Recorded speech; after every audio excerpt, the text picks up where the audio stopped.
Most people are looking for happiness in the same place that they lost it, which is their vices. So you're looking for happiness through your vices.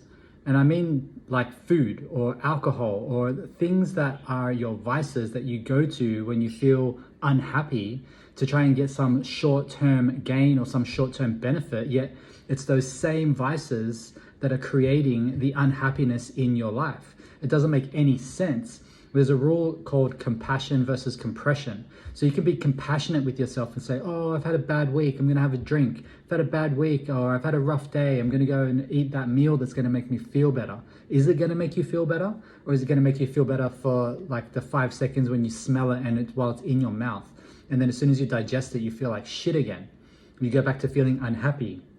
Why is that? It's because you're using the vice for happiness, but it's the vice that creates the pain. So what we need to do is switch that. There's a rule, as I said, of compassion versus compression. So you need to compress yourself rather than have compassion. When you compress yourself, you go into short-term pain, and then that will give you long-term pleasure.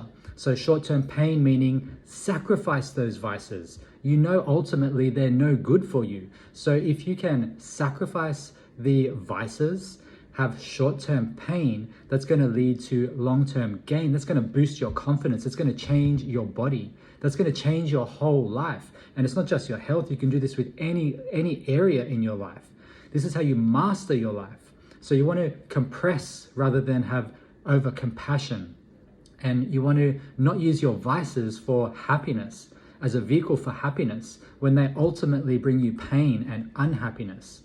So next time you feel like having that vice, having that alcohol, having that cheat meal, having that can of Coca-Cola, whatever your vices are that you go to when you want to try and make yourself feel happy, you need to have compression in your life. You need to create that little bit of short-term pain, which is going to give you that long-term gain. This is how we master our lives. This is how we master ourselves. It's all internal. It's all mindset. Once you can get that mindset of compassion versus compression, and the mindset of my vices are killing me, my vices are bringing me unhappiness, then you can start to have a life of definiteness, of purpose. And this just means having intentions in your life. Every day setting intentions. So what is my intentions today or this weekend? It's to not fall back on my vices when I feel like I need fulfillment. Because they're not going to give you fulfillment ultimately. They're not. They're going to bring you unhappiness and the type of pain that you don't want, long-term pain. We want to have short-term pain and long-term happiness, not short-term happiness and long-term pain.